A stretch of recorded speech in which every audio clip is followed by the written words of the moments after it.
And today we're going to talk about one of my favorite things because of, I'm trying to get my stuff here in the deal. There we go. This is not always the overproduced version of doing this. You do training every week. I just make some basic slides and just chat and all this other good stuff.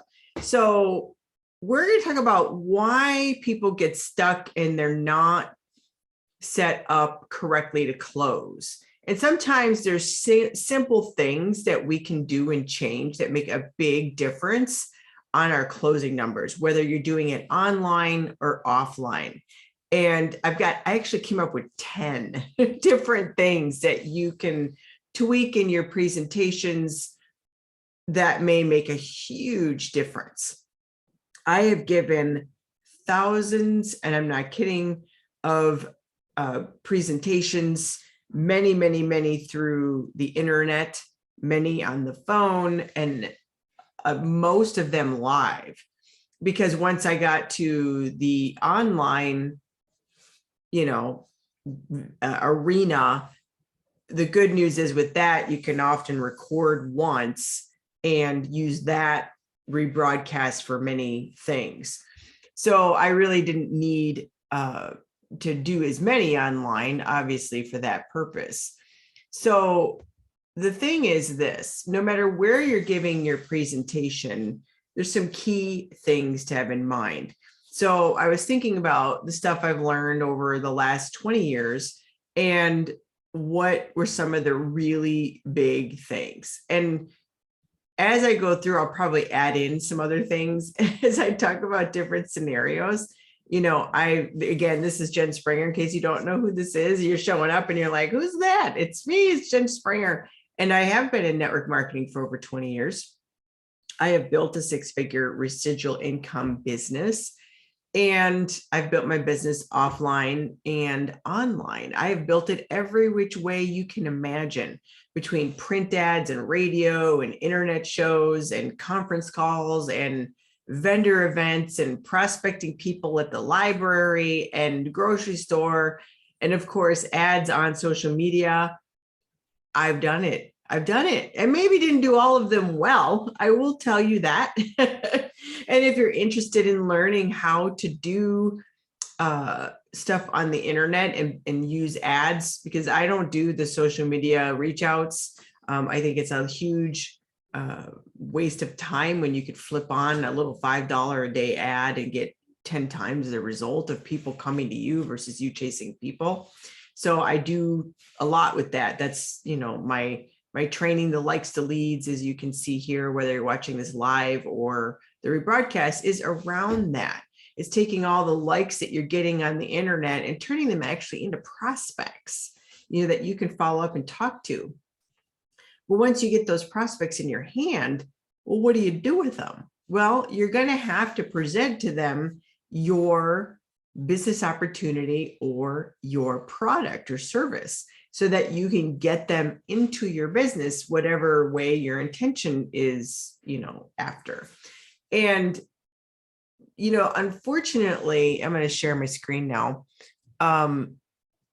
Unfortunately, so much of this is people wanting to know what is the magic sauce for the close. And there's a lot of magic sauce. It's a complex sauce. There's no question about that.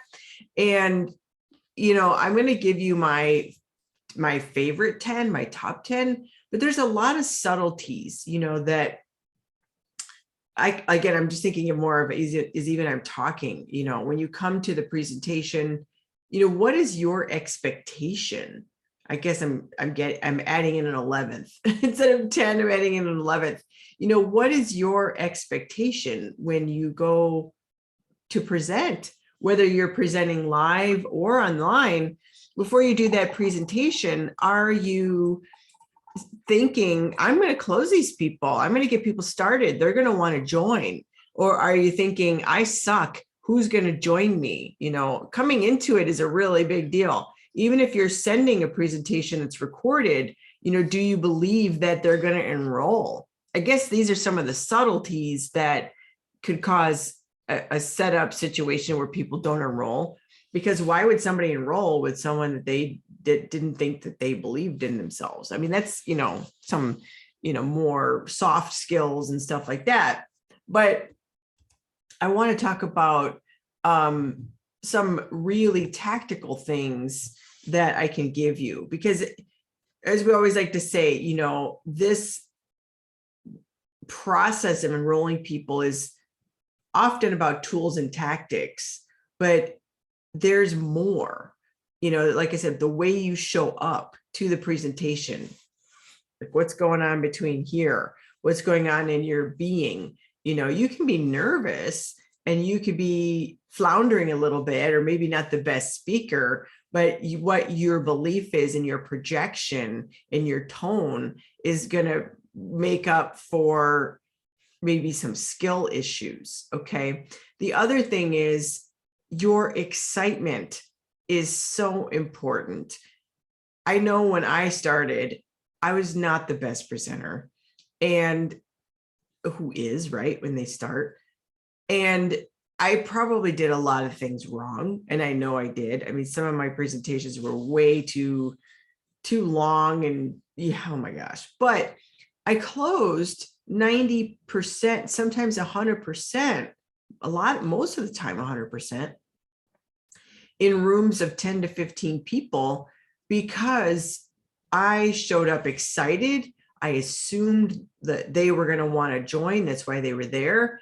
And I was geeked out. I loved what I was doing. I was passionate, and people want to follow someone who's passionate, because most people in their life don't have any excitement or passion, and they don't believe in it, like have a strong, belief or community, and they're seeking that out even subconsciously. So that if you come and you show up with certainty and belief and posture and excited, that honestly is so important. That's more important than almost anything. Okay. And I didn't have it in here, but it's kind of like number 11. Okay. So I'm going to go through these 10 things. And, if you have questions about this, or you have ideas, or maybe you found that there are some that are really important that I didn't put on here that really made a big difference in your closing, add it to the comments here. I'd absolutely love to hear it. I know other people would probably get some benefit out of that. And so let's talk about number 10, is not offering your order form or your order link. And I know this seems like really basic, but many, many, many times the presentation wraps up, and I've even done it. I've forgotten my order forms. And I can tell you, this is huge. At the close, it is important to go over the order form or the order link if you're sending it through like a live presentation online. And be brazen, be bold, assume the close.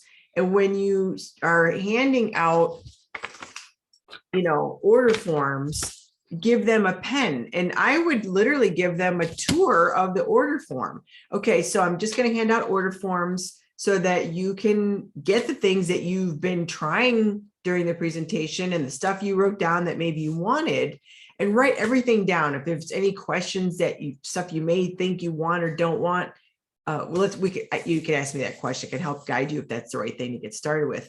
But at the top, you'll see you'll fill out your name, your phone number, your email, your address, yada, yada. So we know where to send things, blah, blah, blah. And then write down the items you want, and then we'll take care of the rest. Okay. It's really important. And notice there is shipping on there. And, if you put an order in over so much, the shipping is this or that. You're going to want to detail that stuff. I would give presentations that were live and I had product. So if you do, let them know, okay, you still have to fill this out. If you're going to take stuff home with you, we're going to set up an account for you and expect this and, blah, blah, blah. And even though like in our situation, I would sell stuff for the wholesale pricing that the company had. And I would tell them, if you chose wholesale pricing, we're going to have shipping, because I pay shipping too. And I'm going to be sending it back to me to replace what you took. Be really clear on how to fill out those order forms, And if you're doing it online, the same thing. You're going to talk about, I'm going to send you the link. It's going to come through the chat, or you could put a QR code, make a QR code to an order form. I'm going to put a QR code there. You can scan it with your phone. That'll take you right to blah, blah, blah. Next step. What I want you to do is click on this button, do this, do that. Be very clear on the order, because people are wanting to order.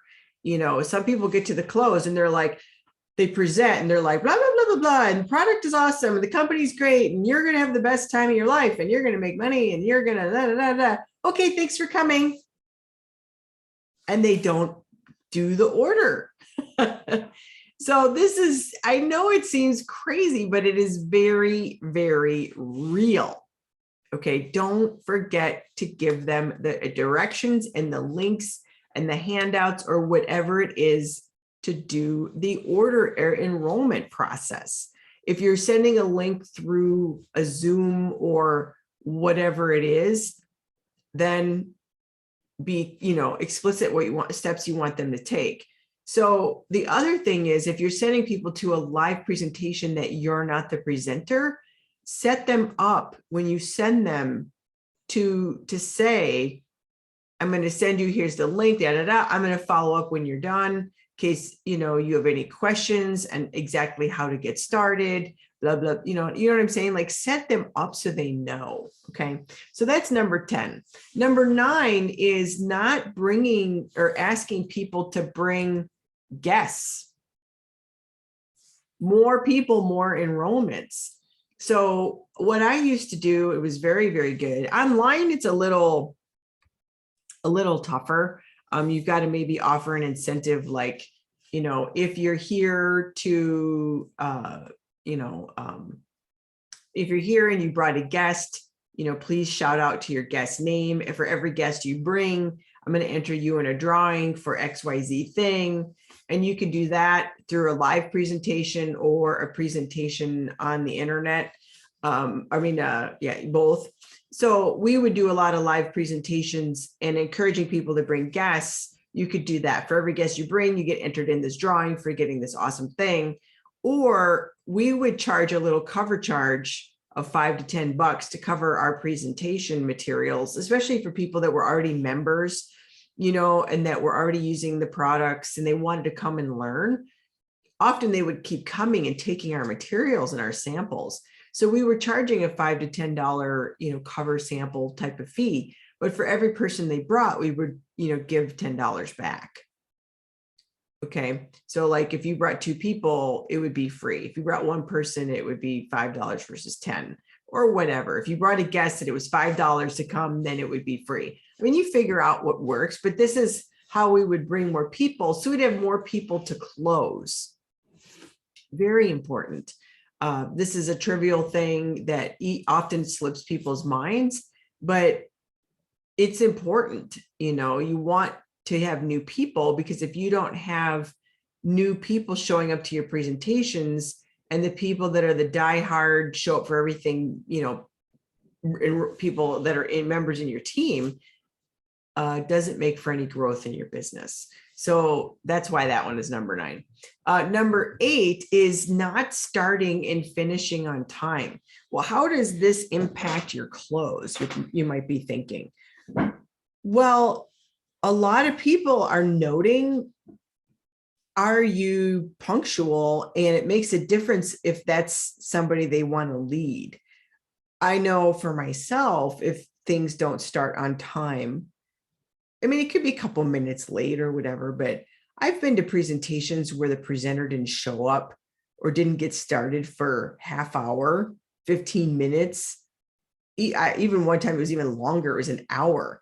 And I was like irritated. So what are your chances of closing when that happens? So setting people up and starting on time, it gives a big signal to the audience that you're a person worthy of enrolling with. It's a big deal, and people don't say that it is, but it really is.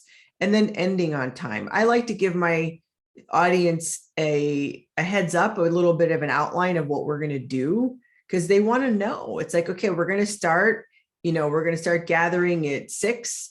We'll have a little meet and greet time. If you want to show up at 6, you're more than welcome.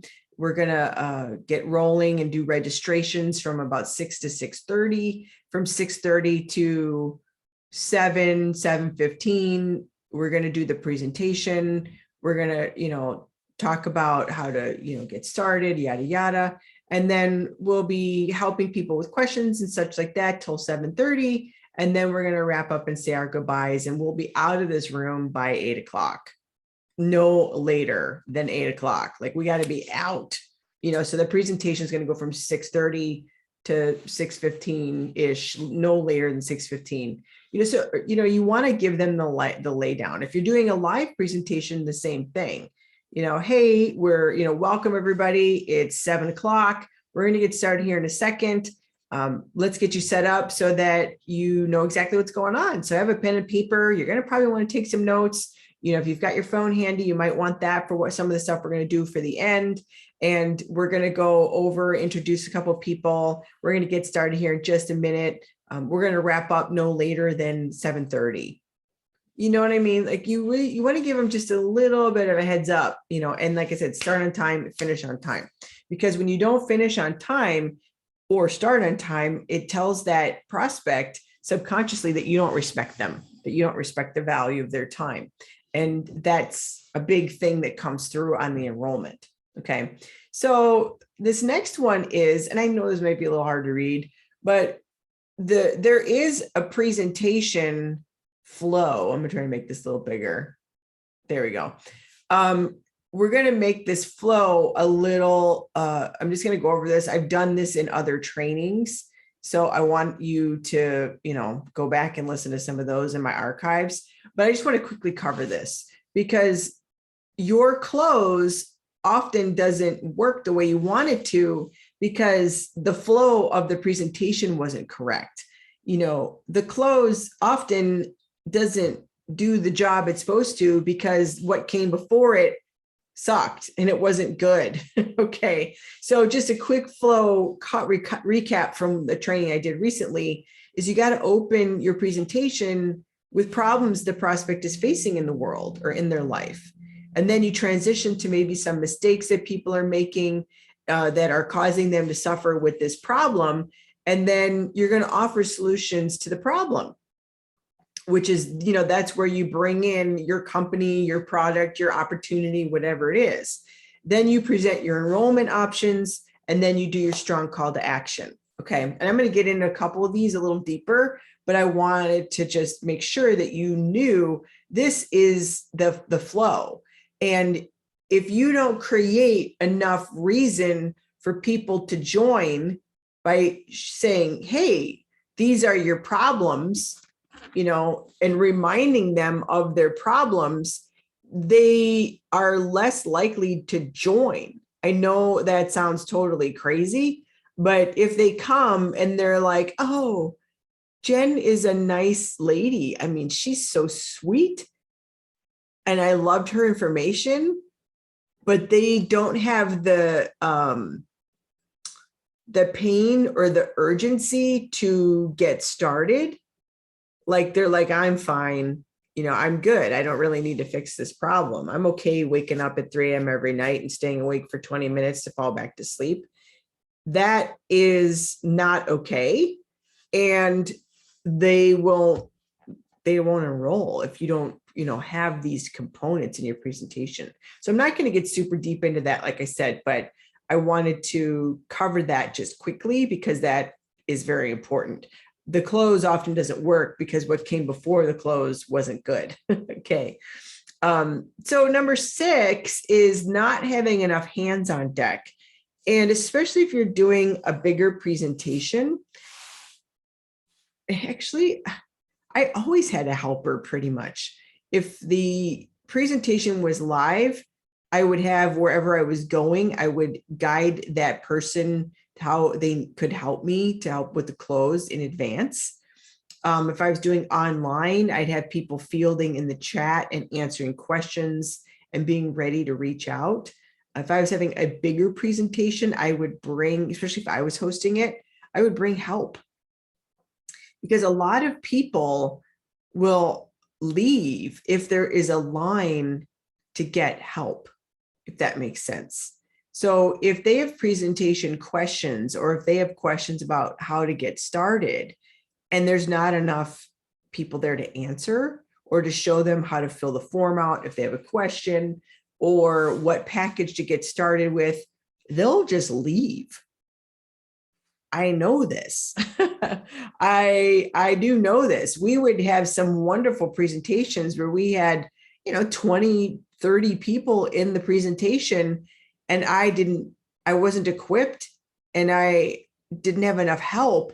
And there would be me and a line of people wanting to ask me questions, or my assistant, was backed up with orders, and I would see people leaving that were in the line, and I had no recourse in following up with them.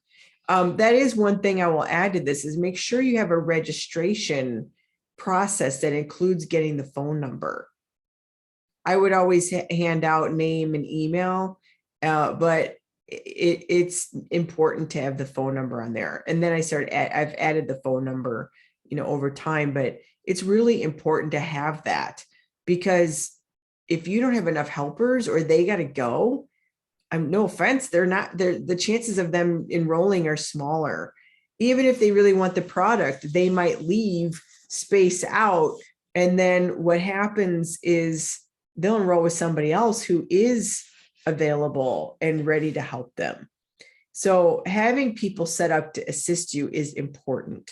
And same, if you're doing a big live presentation online, ensure that your people know how to follow up and, know what to say in doing the reach outs. Like I said, someone on the chat, somebody ready to intercept the call to actions, things like that. It's important, especially if you're even doing a presentation and you might have a QR scan code that goes to a link to enroll, but you could also have a phone number there for phone or text, questions, and have somebody there as well. I mean, you want to just have people available, especially if you're doing a larger presentation, because people will leave and you'll miss the enrollments. I know. This one is interesting. Is not offering various packages will affect your close. And you might be thinking, well, Jen, my company just has one way of getting started. You've got to come up with some additional packages. You have 3. Your company may have 10 options to enroll. I know a lot of companies do. They have a lot of packages for this or that or the other thing, and narrow it down to 3. Okay. My company that I've worked with for many years has a bunch of different packages, all at the same price. It's best to have 3 at 3 different price points. So I would have a basic, and then one that I added some products on that I thought would assist them with solving the problems that I was talking about in the presentation. And then I would have an even bigger package that I created that was a more in-depth problem solver, So the package offering that most of the packages we had were at was about $150, okay, to get started with stuff. Then I created a package between $400 and $500, which I created personally. And then I had one between $800 and $1,000, which was like a total home and health makeover type of thing. So you can create your own packages and build them. And of course, products are interchangeable in this. Obviously there might be stock issues or whatever, or people might want to switch something out. That's fine. If your company has multiple packages, like I said, I know many companies that have 3 packages in different price points. Great. Use those. Some companies have 10 different I was looking at a company the other day, and they had literally like 15 options, different packages. That's too many. Pick 3 that are relevant to your presentation and that hit 3 different price points, small, medium, and large, because 9 out of 10 people are going to tell you they want to start at the top package, but they will go with the middle package. Or they will say, Jen, I really want to start with this package or even the top one, but my budget doesn't allow. So I'm gonna have to go with the bottom package. But if you only lead in with the bottom package for say $100, $150, you'll get the objection saying they can't afford it or they need to wait. But if you offer 3 packages at 3 different prices, they're going to look at the bigger ones and then go with worst comes to worst with the down sell, we call it, like the lower package. And do that, don't be afraid to do it, because you're really helping people by giving them ideas for an assortment of products that you think would be good to help them get started. So don't feel weird about this. It is a very big deal for them to be guided by you and by you to help them with this type of customer service. So offer different packages. It gives them different ways to enroll and different places to, invest their money into getting started. Also, if I'm, doing a business opportunity meeting, I personally only want to start with people that start at certain packages. So that also kind of tells me where people need to start in the team. So this package thing is really, for some of you, this probably melted your brain and you're thinking, oh my gosh, do I need to create packages or whatever? You might, if your company doesn't already have them. You might need to assemble an assortment of your product that you feel is appropriate and offer that to your prospect. Because think about when you got started, what are some of the things that you wish you had tried or gotten and you didn't? So this is what I'm talking about. When I first started long ago, I was putting in orders a couple times a month because I would learn more and more about the products. Oh, I gotta have that. I gotta have that. I want to be able to show that to people. And I wish I had saved on all that shipping and someone said, here, this is a package, yada, yada. And then, have those offerings. So it's cool. It's big deal. It doesn't seem like it's a big deal. This is huge for the close. People are thinking when they're in the audience, can I do this? Will this work for me? Is this a scam? And that's what's going on in their mind as you're presenting or as they're listening to the presenter. So when you tell stories of success with the product or the business, you're talking to the prospect's subconscious mind and fulfilling this, does this work? Is this a scam? Will it work for me kind of thing? And it's soothing that fear. And when you have testimonials, whether you're playing a recorded video of one on the screen or you're having people do it live, it's giving people, oh, so there's more to this than this Jen Springer person. It's called social proofing.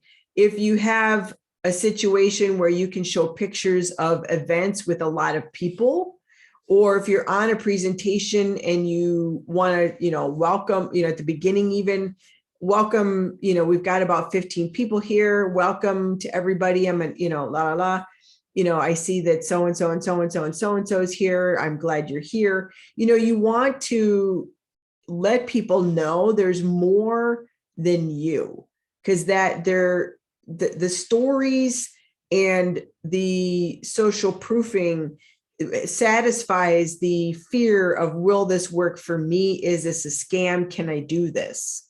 That makes sense. So you want to set up the testimonials ahead of time. I'm going to be doing a training on testimonials. You want to set up the testimonials ahead of time.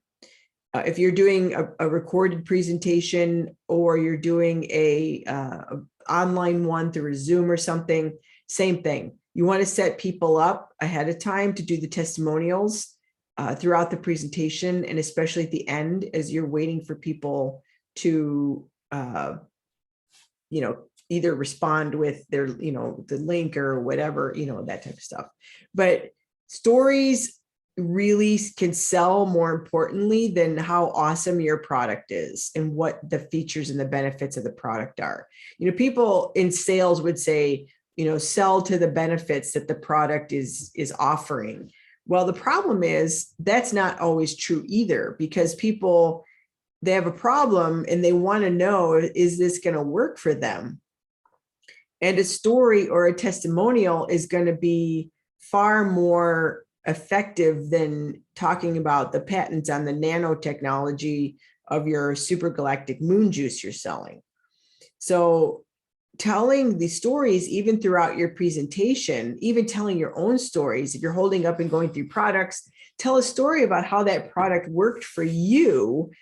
Because A, we can give testimonials legally with the FDA, our own personal testimonials, but B, it's telling the prospect this works. So, and by the time you get to the close, they're thinking this is going to work for me. I'm going to try this. So you're less likely to get objections when you've had a smattering of stories and testimonials throughout your presentation, because you're already handling that fear of, will this work for me? Is this a scam? Can I do this? Well, they will look at a testimonial and evaluate the person and say, well, if they can do it, I can. I'm telling you, it's the truth. So please, please set up this in your presentations. Okay, very, very important for the close. Number 3 is the presentation is too long. Like I said earlier, start out your presentation and let them know how long approximately it's going to be. Even ahead of time. Like I used to do presentations that I would award credits, continuing education credits for it, 3 credits. So they knew they needed to be there for 3 hours. And I would include the intro, the mingling, and the end and the wrap up in that whole thing to count as their 3 hours. But they knew that. And when you say you're going to end in half hour, you need to end. But if you're doing a presentation on the internet, please try to do it about a half hour, even live. If the presentation drags, I've been in presentation that has dragged on an hour and a half longer than they said they were going to be going.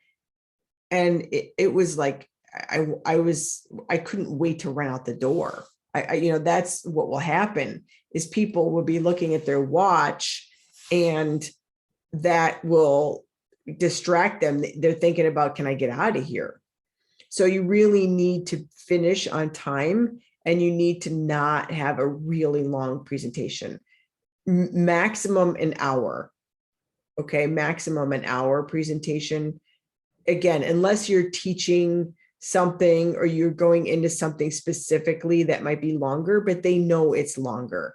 Your media, your handouts say this is going to be a longer thing. But if you're doing a basic overview, like a 101 type of deal, an hour is way long enough.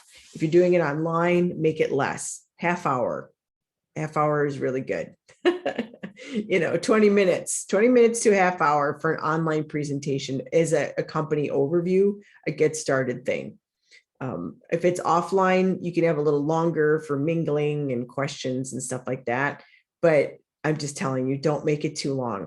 I've been to presentations where the presenters' egos were such that they thought everybody there couldn't wait to hear every word they said, and that the audience was hanging on every word they were saying, and their egos would drag on and on and on because they like to hear themselves talk. And really, they were disrespecting everybody in the audience.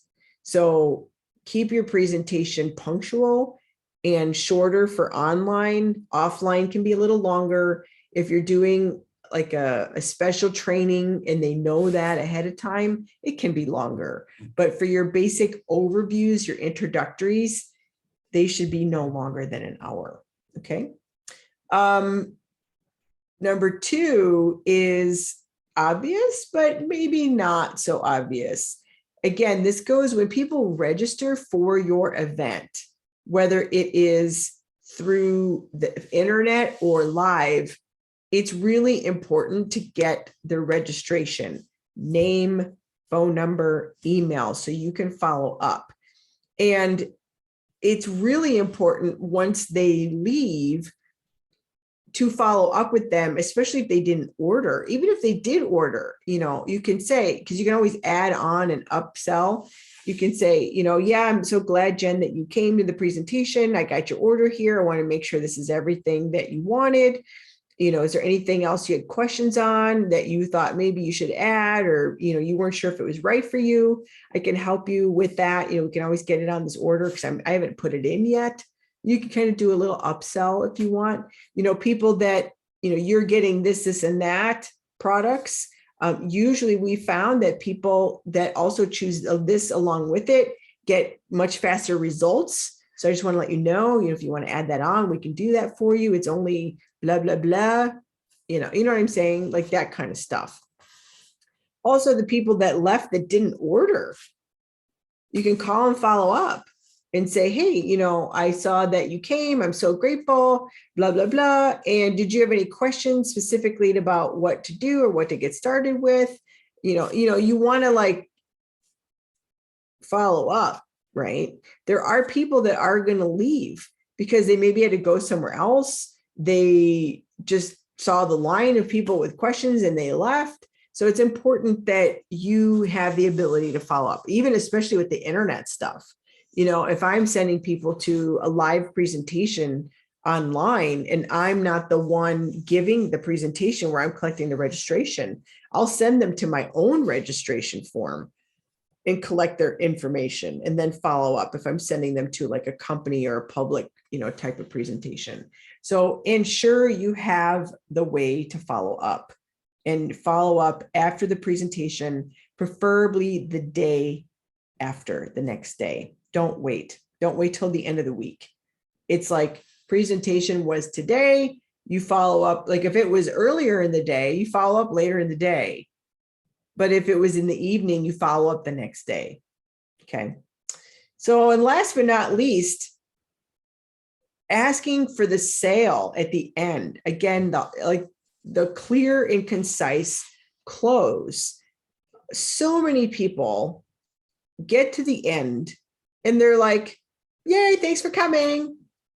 Let us know if you want to get started. And I'm holding back a sneeze. I'm going to do this for the rest of my presentation so I don't sneeze. They don't ask for the sale. They give the presentation. They'll even start with the problems and how the world, needs this because of these problems. And if you're dealing with this solves this and that. And, we can fix all these things and yada, yada. And by the way, my name's Jen Springer, and the company that I work with that has the products or has the business that solves all these problems is this and da, da, da, da, da. And there's this way to get started and blah, blah, blah. Cool. Thanks. Hope you had a good time. Let us know if you have any questions or want to get started. They just sometimes don't even say that.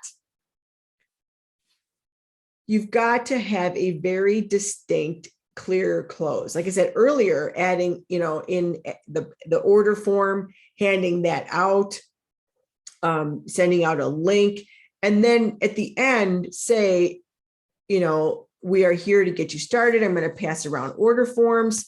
Let's do this today so that we can fix your whatever, so that you don't need to deal with that anymore. You could be like Mary Jo, who got started and within a week this happened, and Johnny got started and now this and that's, he doesn't deal with that anymore. So if you want to get those types of results, let's get your order in today. We'll get it processed. It'll ship out tomorrow. You'll have it within 5 to 7 days. We'll connect with you so that you know exactly what to do, blah, blah, blah.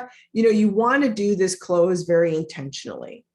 Meanwhile, you're handing out order forms in pens, or you're telling them how to do the link and really edify the product. You want to add in more testimonials here. You want to be clear. Why would they want to get started? and you're not pitching. Well, you want to get started today because this is the best paper in the world and it's got this super adhesive on the back and you can write your little notes and you can move it around and blah, blah, blah, blah, blah. This is so great and you got to have it. It's so good and it's patented and, we only make it from the full moon on the third Sunday of every month. So really only twice a year. And, people don't care. They want to hear the stories. They want to know how it's going to work for them. They want to know if they can do it. So at this point in the close, you want to say, hey, if you want to fix those problems that we talked about earlier and the reason why you're here, and you can ask even during the presentation, ask questions to your audience. So Mary, why did you want to come today? I usually ask that when I go around doing the introductions, especially if I'm in live presentation. If it's a small online one, we can do this. And I'll ask people like, your name, where you're from, and why did you come today? And then at the end, I'm like, Mary, you came today because you wanted to not have, your dog snoring in the middle of the night while you have a big meeting the next day. You're tired of it. You feel bad kicking your dog out of the bedroom, but you just can't take it anymore. If you want to fix that, we need to do that. And this is this and that, get the order in and we'll get it sent to you it'll be there by Friday. So you want to be really clear on your close. Okay, very, very important. So again, a lot of people are afraid to do this and they say, they do this wonderful presentation. And at the end, they're like, thanks. Thank you for coming. And they literally just end it.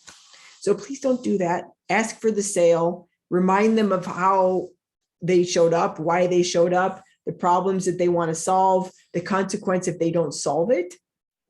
If you're doing a business overview, you can talk about, the state of the world and the economy and, what happens if they don't fix this. And you can reiterate, we're going to hand out the order forms or here's the link, yada, yada. And the thing is, the sooner you get started, the sooner we can get you out of this job that you really don't like. Or maybe you came today because you're concerned about your retirement because you're watching the stock market go crazy and you are worried that when you retire, that might be on a downswing. And what if it is? So you want another type of income to come in every month to help secure and amend your retirement and your Social Security. And, so you want to remind them at the end of the pain that the reason why they came. All right. It's very important. So these are my top 10 things. I hope this is helpful for you today. I do have a link above or below, depending on where you're watching this live or rebroadcast. I'll be putting a link in there and where you can find other rebroadcasts. And because there's a lot more training. We do this training very regularly and on different topics. Wow, what's my next topic? Oh, the equipment and tools you need to run an online network marketing business. Might be something good. People ask me all the time, what do you have going on here, even in the background? You'll find out next week. So I'm going to have that. And then there's also training in there if you're curious about ads. If you want prospects to be brought to you versus chasing prospects down and create your own source of leads that are coming in every day, every week, every month, so that you can be enrolling. Our goal is to be enrolling at least a person a week, minimal. You can get that momentum flowing enough where you can be enrolling 1 to 2 a day, but you got to have prospects. And if you want to know how to do that, I'll have a link up there and some training and you can watch on ads and see if it's for you. So anyways, I'm going to wrap up today. Thanks for listening and learning. And I hope you got some great value out of this. And this is helpful for you with your own closing and you have a higher success rate of your close. I'm going to stop the share here and add people to this community, or if you're watching this somewhere else, tag them, add them, show them, share this, because I could tell you that 9 out of 10 people in network marketing at some point in their career struggle with the close. And you can always learn more tips and always improve your closing ratio. So maybe you have a 50% closing ratio. What if it was 75%? What if it went from 50% to 60%? What if it went from 80 to 90? We could tweak and work, especially online. It's a little tougher than live. So hopefully this is a value for you. And if it is, please share. That's the name of the game. The more that we share, the more people that learn, the more people see the content, and then the more success we have in this wonderful industry that we all belong to, which is network marketing. And cheers to everybody's success this year. So we'll see you guys on the next training, and have a great day. See you soon.